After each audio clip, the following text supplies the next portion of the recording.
this news around the protests happening in South Africa.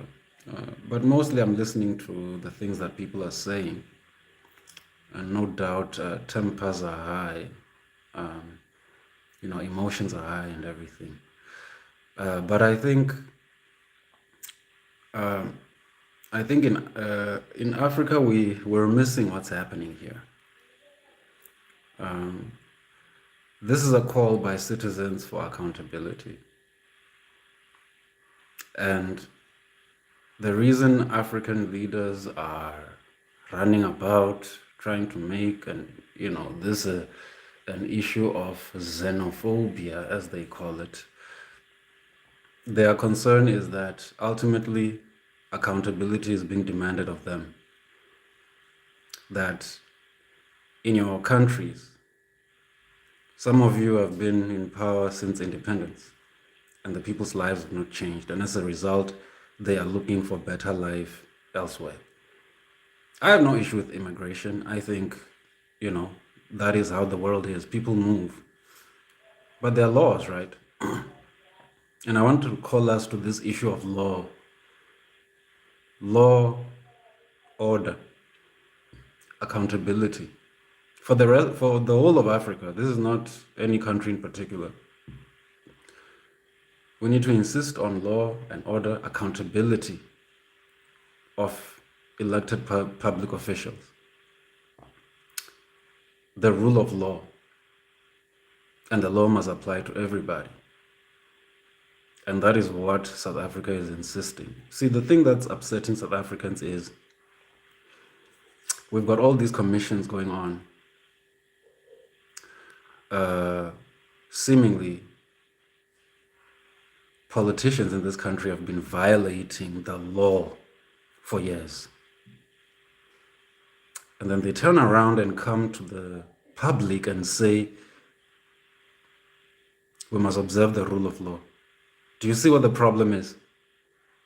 How are you telling us about the rule of law when you're constantly violating the law?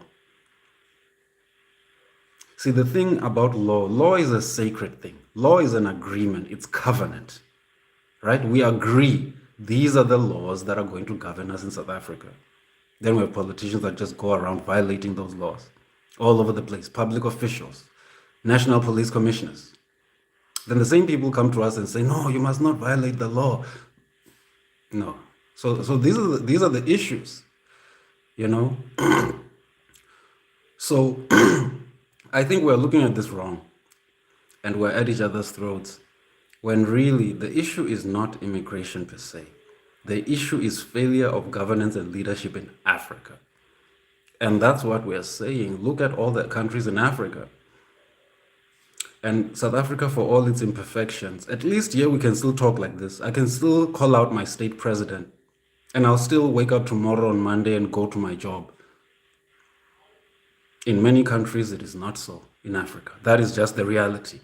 You say something, you'll go missing. We're going to have to file a missing persons report. Uganda, you name it, these countries.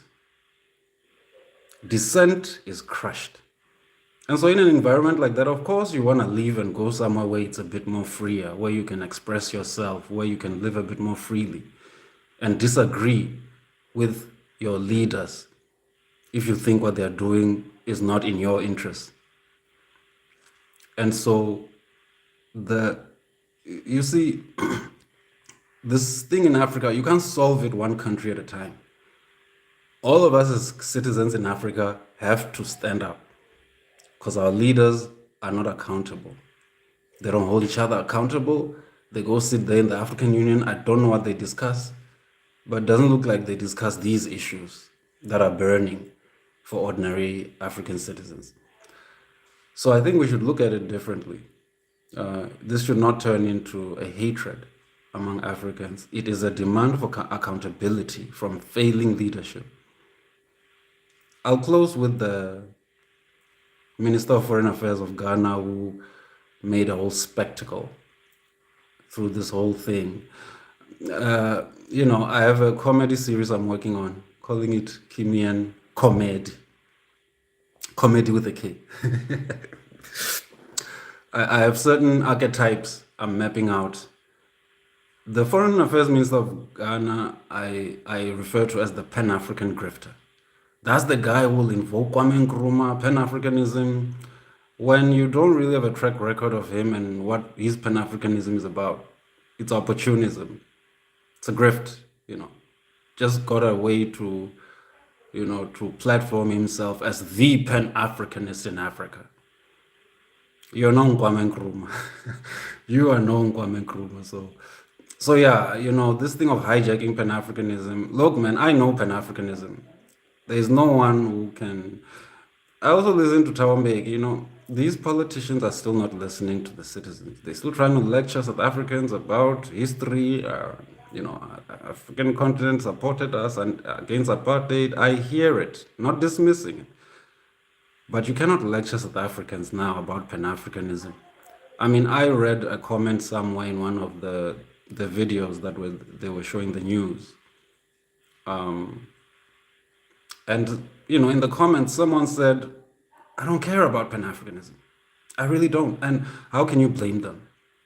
How can you sell Pan-Africanism? I think we need to to really have sober conversations about this. Agreements have been made through the African Union. The borders we have now, yes, are colonial borders, but the African Union looked at the situation and they all agreed if we try to redraw these borders, we're going to cause more problems than solutions. Leave them as is. Hi, Jolene. I see you. Thanks for coming through. So they left those borders in place, not to glorify colonialism, but to prevent far greater disaster that would come with trying to redraw all of the borders and everything. So the conversation, African family, is about law and order and accountability. Thank you. Gameplay Kid 1. Thank you and welcome. Thank you for subscribing. I appreciate that.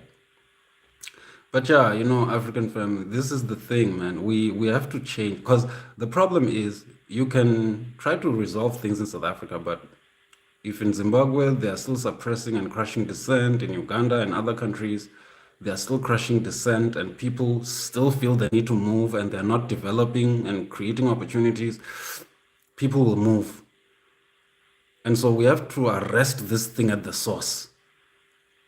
We gotta arrest this thing at the source. Our leaders have to be held accountable throughout, because this is what's causing all these issues. You think people will just move and try to flood to South Africa if everything is good in their countries? Not necessarily, no. No one really wants to leave home. So I think we should take it to our leaders. Keep the pressure on these politicians to enforce law. And they must start with themselves, by the way. Enforce the law on themselves. And I think if you're going to be a public representative, you better respect the law more than all of us citizens. We all should respect the law, but if you're in public office, it's even worse. You better respect the law. But I see these politicians, law doesn't seem to mean anything. But anyway, brothers and sisters, I just wanted to share those few thoughts with you. It's about accountability, law, and order. It's nothing else. I mean, I know there may be some elements in it, that seem like it's something else, but essentially this is what the people are saying. Enforce the law, be accountable to the law yourself, do the things that need to be done to develop our countries. That's all. It's not a lot to ask. Peace and love, family.